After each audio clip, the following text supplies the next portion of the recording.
Welcome to Realities Unlimited. I'm your host, Don McCaskill. We have some cool news for you, a bit of film news, a bit of Marvel news, but first, some Arrow news. Last time I talked about 3 potential actors up for the character of Barry Allen on CW's Arrow. Barry Allen will become the Flash, but this season he's only going to be Barry Allen the scientist. No accident, nothing's happened yet. At least not till the end of the season. The character is going to make 3 appearances, and they picked Grant Gustin, a former Glee cast member, as their pick for Flash.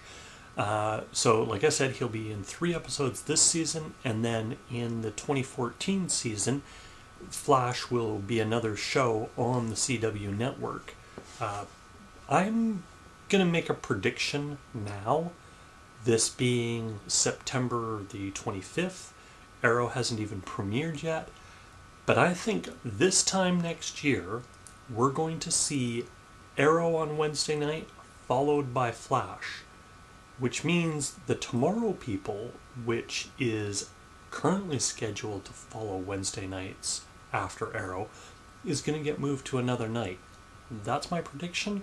We'll be back in a year.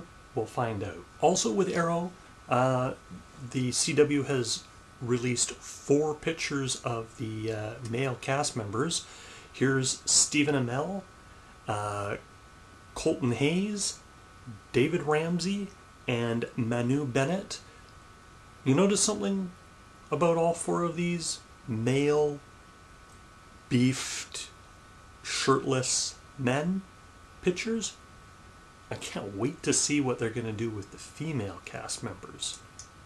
Also in TV news of the DC Comics universe, it seems we're going to get a Gotham-based TV series.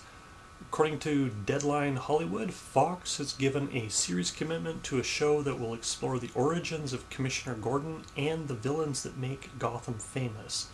Now, this show won't come out until the fall of 2014. I would be extremely surprised if they put it on Wednesday nights.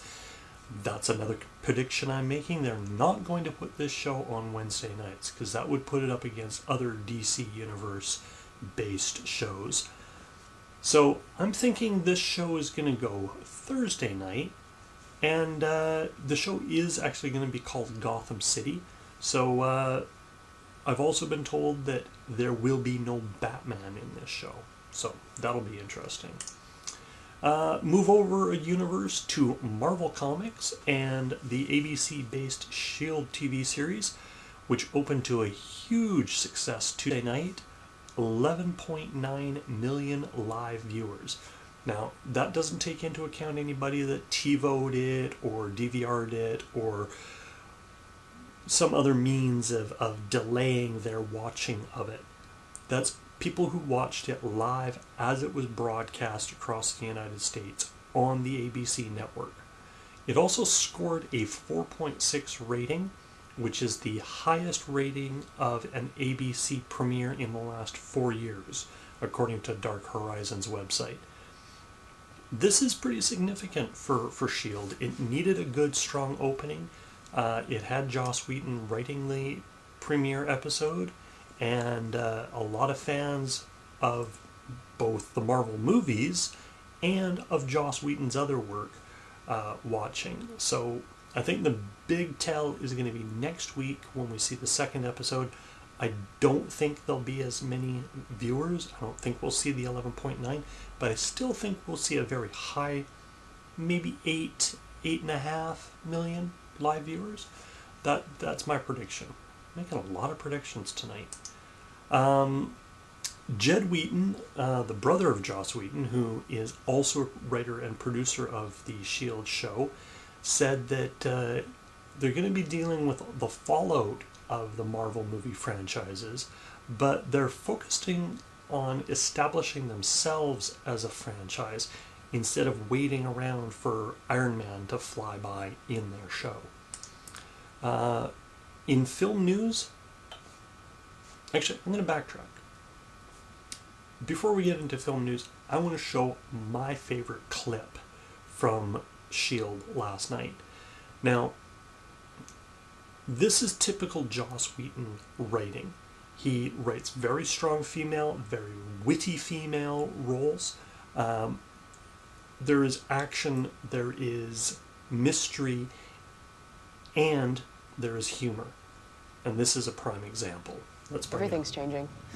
A little while ago, most people went to bed thinking that the craziest thing in the world was a billionaire in a flying metal suit. Then aliens invaded New York and were beaten back by, among others, a giant green monster, a costumed hero from the 40s, and a god. I don't think Thor's technically a god. Well, you haven't been near his arms. And it ties in with the movies. So that's kind of cool. Moving on, in film news, things are moving quickly for the World of Warcraft film over at Legendary Pictures.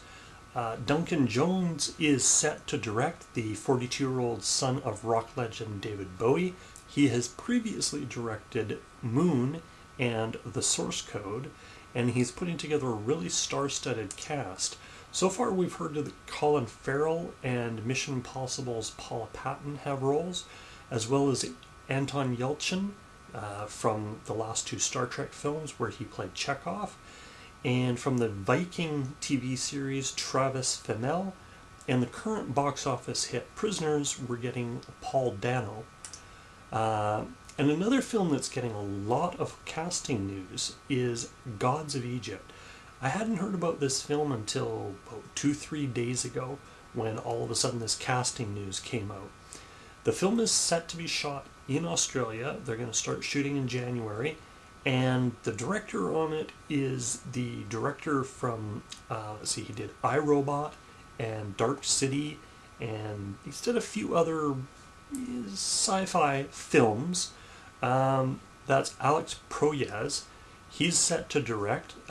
Gerard Butler is going to play Set, the god Set. Game of Thrones' Jaime Lannister, also known as Nikolai Coster-Waldau, will play Horus, and Jeffrey Rush has just been cast as Ra, the god of the sun in Egyptian mythology. So we've got some pretty strong cast members.